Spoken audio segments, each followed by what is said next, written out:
Hello viewers, welcome to Bengali 464। আজ আমরা দেখাতে যাচ্ছি কিভাবে রেস্টুরেন্টে কালোজাম তৈরি করা হয়। অ্যাকচুয়ালি কালোজাম বেশ সুস্বাদু একটা মিষ্টি। সো আমি অনেক রিকোয়েস্ট করে রেস্টুরেন্ট মালিককে রাজি করিয়েছিলাম যে এটি দেখানোর জন্য যেটা কিভাবে তৈরি করা হয়। তো প্রথমে যেটা করা হলো, এখানে 6 কেজি দুধের ছানা নেওয়া হলো এবং সাথে অল্প কিছু ময়দা মিহি করে এখানে নেওয়া হলো। এবার যেটা নেওয়া হচ্ছে সেটা হচ্ছে সুজি, যেটা এর সাথে আসলে মিক্সড করে গোল যে কালো জাম সেটা তৈরি করা হবে।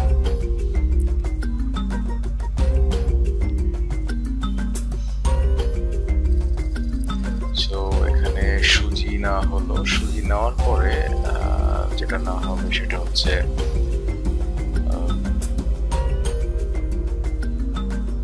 খাবার সোডা, যেটা কালো জামকে ফুলতে সাহায্য করবে।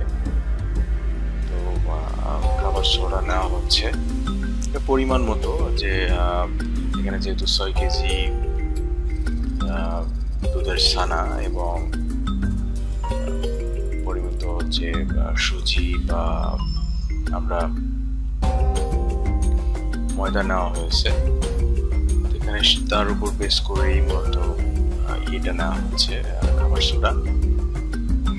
এবার যেটা করতে হবে, এটাকে ভালোভাবে মিক্সড করতে হবে। আর আসলে যদি ভালোভাবে প্রপারলি এটাকে মিক্স না করা হয় তাহলে কালো জামের ভিতরে বা এটা প্রপারলি তৈরিও হবে না।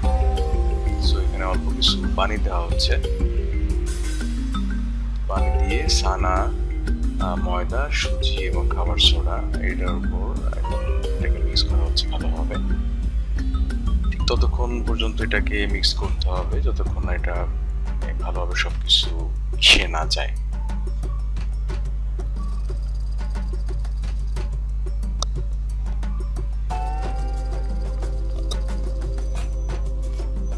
মূলত ভালোভাবে মিক্সড করার পরেই গোল যে কালো জাম তার গোলটা তৈরি করতে হবে।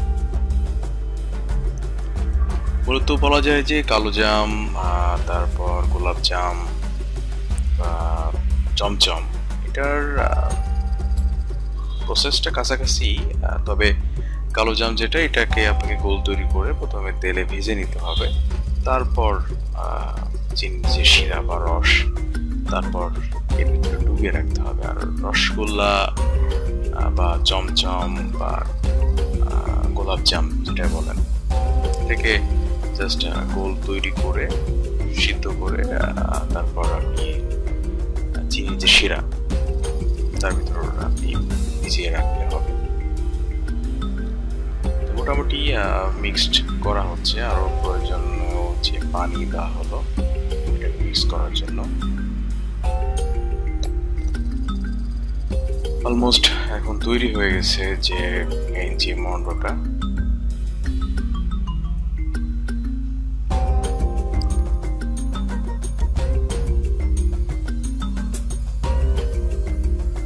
এবার এটাকে আরেকটু আমরা যেমন রুটি তৈরি করার জন্য ময়দা যেভাবে একটু সাইজ করে নিই, সেভাবে জাস্ট সাইজ করা হচ্ছে।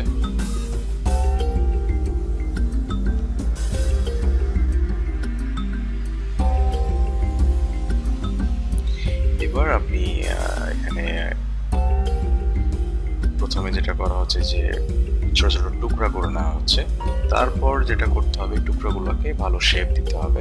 তার মানে গোল তৈরি করতে হবে কালো জামের মেন এটাকে হাতের তালুতে, 2 হাতের তালুতে রেখে মূলত আপনাকে গোল গোল তৈরি করতে হবে। এখন দেখতে অনেকটা ছোট মনে হলেও যখন এটা ভাজি করা হবে বা চিনি শিরাতে যখন দেওয়া হবে, বলা যায় 1 থেকে 3-4 গুণ বেশি বড় হয়ে যাবে।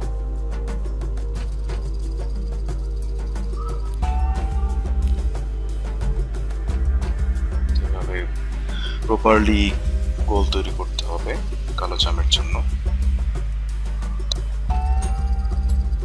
অন্যদিকে অবশ্য আপনি চাইলে হালকা চিনি শিরা এটা করে রাখতে পারেন। এখানে তেল গরম হচ্ছে, অনেক তেল লাগবে যেহেতু ডুবো তেলে আপনাকে ভাজতে হচ্ছে। তার পরিমাণের উপর অবশ্য সেটা ডিপেন্ড করবে যে কি পরিমাণ আপনি ভাজবেন। তো গোলগুলো এখানে তেলের ভিতরে দেওয়া হচ্ছে এটাকে ভাজি করার জন্য। অবশ্য খেয়াল করতে হবে তেলটা যেন বেশ গরম থাকে, তারপর যেন যে ছানার যে গোল তৈরি করা হলো এটাকে যেন তারপরে দেওয়া হয়। তেল যদি ভালোভাবে গরম না হয় তারপর দিলে অনেক ঝামেলা হতে পারে।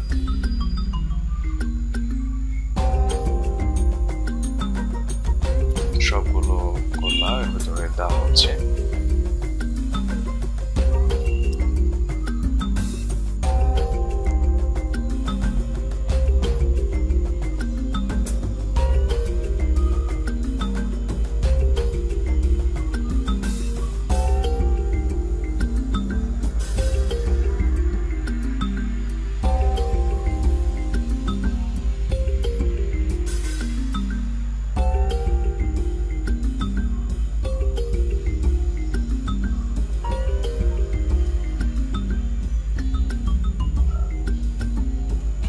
যেহেতু সমস্ত গোল যে আমাদের গোল্লাগুলো কালো জামের জন্য দেওয়া হয়েছে, এবার এটাকে জাস্ট একটু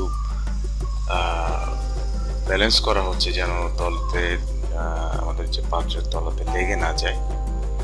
এদিকে অবশ্য চিনি শিরাটা যেটা বলা যায় কালো জাম যার ভিতরে ভেজানো হবে এটা এখানে তৈরি করা আছে। জাস্ট খেয়াল রাখতে হবে যেন এই চিনি শিরাটা হালকা হয়, তাহলে কালো জামের ভিতরে মিষ্টিটা প্রবেশ করবে এবং সেটা কালো জামের ভিতরে অনেক সময় দেখা যায় যে গোল টাইপের থাকে, সেটা থাকবে না। তো বেশ আগে খেয়াল করছেন মনে হয় যেটা নিচের দিকে ছিল, এখন যে এসে উঠতেছে। খেয়াল রাখতে হবে যেন লেগে না যায় নিচের দিকে। তো এবার মোটামুটি ততক্ষণই ভাজতে হবে কালো না হওয়া পর্যন্ত, আপনাকে বেশ চকলেট কালার চলে আসবে ততক্ষণ আপনাকে এটা বেশ ভালোভাবে ভাজতে হবে। মিডিয়াম আছে ভাজাটাই ভালো, তাহলে ভিতর থেকেও বেশ সিদ্ধটা হবে। এইভাবে নাড়িয়ে আস্তে আস্তে নাড়িয়ে চুলাতে জাল দিতে হবে মিডিয়াম, এবং খেয়াল করতেছেন যে আস্তে আস্তে ফুলে উঠতেছে। প্রথমে যতটুকু দেওয়া হয়েছিল গোলগুলো আরো বলা যায় 3-4 গুণ হয়ে গেছে। এইভাবে ভাজতে হবে, মোটামুটি সবকিছু ওলট পালট করে দিতে হবে যেন প্রপারলি ভাজিটা হয়।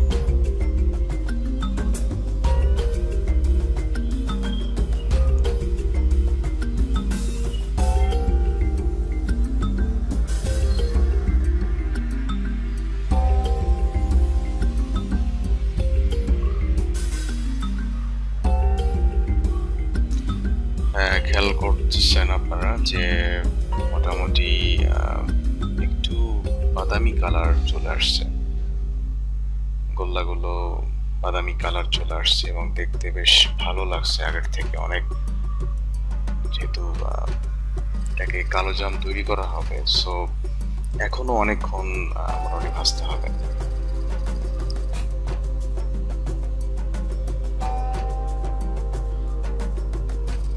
এটা সহজ, তৈরি করা সহজ, তারপরও সবকিছু কম্বিনেশন ছানা তৈরি করা বা সেটাকে মিক্সড করা, এটা যদি ঠিক মতো না হয় তখন দেখা যাচ্ছে এটা প্রপারলি হবে না।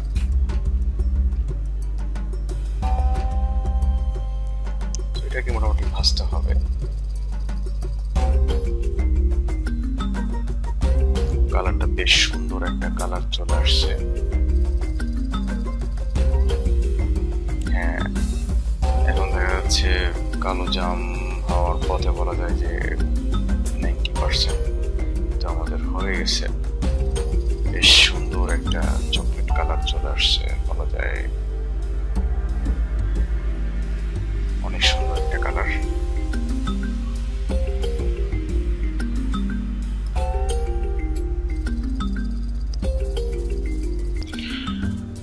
সো কালো জাম তৈরি করার জন্য ভাজির যে প্রসেসটা, সানার গোলগুলোকে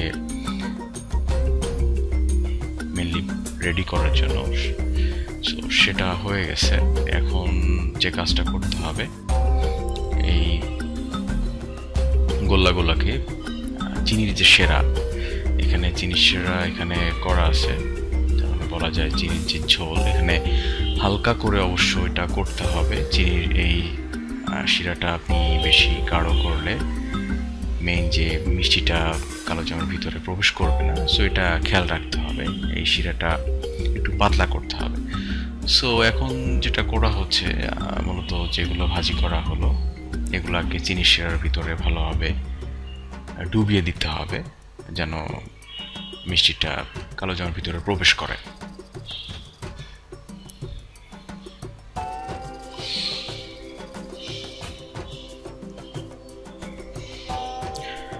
বলা যায় যে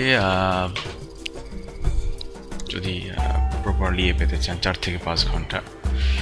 আপনি ইচ্ছা করলে আরও চিনি পরবর্তীতে মিশিয়ে দিতে পারেন এটাকে আরও মিষ্টি করার জন্য, যেহেতু প্রথমে আমরা যেটা করেছিলাম যে চিনির হালকা শিরার ভিতরে কালো জামগুলোকে ডুবিয়ে দিয়েছিলাম।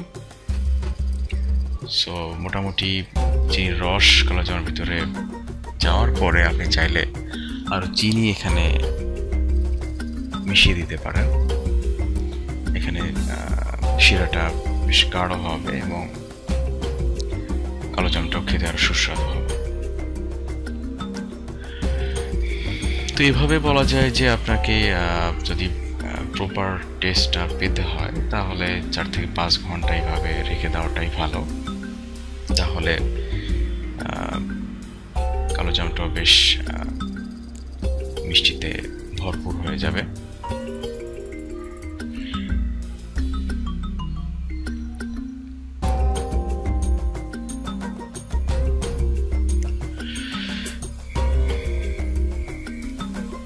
হালকা আঁচে এটাকে কয়েক মিনিট রেখে আমরা যে চিনিটা মিশিয়েছিলাম এটাকে প্রপারলি মিক্সড করে দিতে হবে।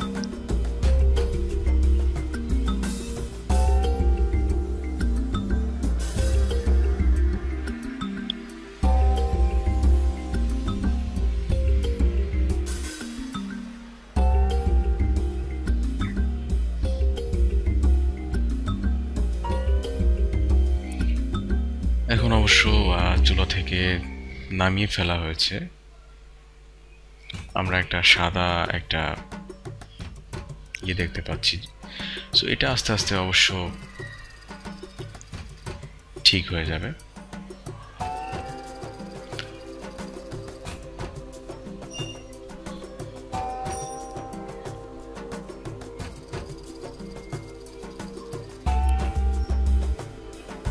তৈরি হয়ে গেল আমাদের মজাদার কালো জাম। ধন্যবাদ সবাইকে।